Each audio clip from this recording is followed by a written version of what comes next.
Joining us today is Jacqui Savage, Stillwater's renowned herb lady. Thank you for bringing your, 45 years of knowledge to us today. Thank you. Well, thank you for having me. I'm enjoying this. Well, I want to talk about something a little different today. A lot of people are familiar with using herbs in their cooking, but I'm a tea drinker, so let's talk brewing with our herbs. Excellent, excellent. Most herbs can be used in a tea, and you can use them either fresh or you can dry them for winter use. Fresh is best, of course. Yes. So we have some lemon scented herbs here. So this would make an ideal tea. We've got the lemon verbena, which I love. To me, that's lemon balm, that, according to legend, says the lemon balm tea makes your heart and mind merry. Very nice. And I notice you're cutting the tips. Is that kind of the ideal portion of the plant? Yeah, because then you get some growth coming up from underneath. Okay. So, and then I'm not sure where to... You want me to cut one of these off? Yeah, if you want to. So this is the lemon... Scented geranium. Lemon scented geranium. And it's got a wonderful lemon scent to it. This will make an excellent tea. And there's several different scented geraniums, so many.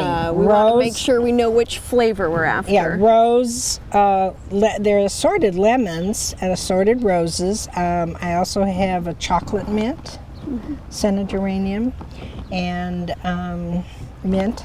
Of course. And speaking of mint, we have mint over here. So for a different flavored tea, we might use, and again, a variety of mints, right? Right. And this is apple, and it makes a wonderful tasting tea.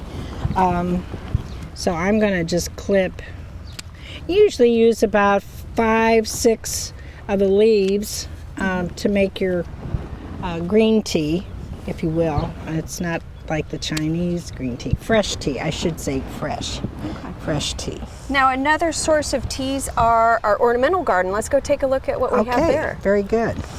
Well, Jacqui, roses are certainly a wonderful addition for all sorts of cooking. All sorts, all sorts. Rose petal jelly is one of my more favorites, but it also makes a very delicate tea. And you can dry it and mix it in with your black tea for a nice Valentine tea. All right. But when you harvest it, you want to, there's a special way, right? Right. I just pull, well, let me do it again. I just pull the rose off, and this white part is bitter. So I just clip it and then put it in your tea. Okay. Or you can, as I said, you can dry it. And I think dried petals are probably better flavor because you get more concentrate. It's a very delicate flavor. And do we want 1 rose, 2, 3 if we're going to do a fresh tea? Well, this is small. Yeah, this is a very small I mean, rose. I would say 1 rose, standard rose would be just fine. Okay, and we want to look for the roses that have a good scent because they're going to have a better flavor. Exactly. All right. Over here we have our lavender. And of course you might find this in your herb garden as well. We just happen to have it ornamentally planted. Well, in this you want to use the leaves, and lavender is very strong. It has a very strong flavor, so you probably want to use the flowers, but sparingly and with blending. You want to use it as a blender in other teas. And so it might be nice with the rose, maybe a little bit of the lemon. I like it in lemonade with lemon verbena. Okay. Very nice. Yes. And will you use the leaves as well as the flowers? No, I just use the flowers. Okay. I don't use the leaves. Excellent. I'm not ever used the leaves, but I know that you can use them. Okay. Behind us we have our Anise hyssop, one of the agastaches, and there's lots of different agastaches and all with different flavors. Exactly. This one has got the delicate licorice or anise flavor, and it makes a lovely tea because I would consider it a sweet tea. I've made cookies with the flowers. Okay. And it makes a delicious, delicious cookie. And here you're harvesting foliage. There's a little flower in there. That's yeah, okay. and that's not hasn't opened yet, so that's going to be better than these. You know, completely. Well, they're almost spent. The right large now. open Yeah. flowers. Okay.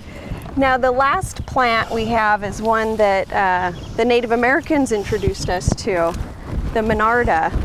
And I know sometimes this is used in place of bergamot to add that Yes. flavor to tea. The Earl Grey, which was Monarda is in all Earl Grey teas. That's what makes it Earl Grey. So, and you want to use the leaves. The red Monarda has the best flavor, Okay. although our native is purple flowered. Okay. And this red is Monarda didyma.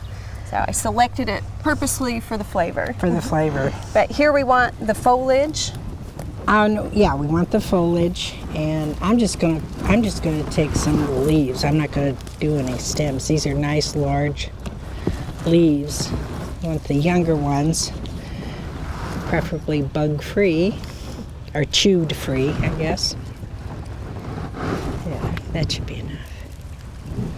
Excellent. Very good. What a beautiful array of herbs. And you know, it's nice to see that there's so many plants that we already have in our landscape that we could go out and harvest and use for tea making. Absolutely, absolutely.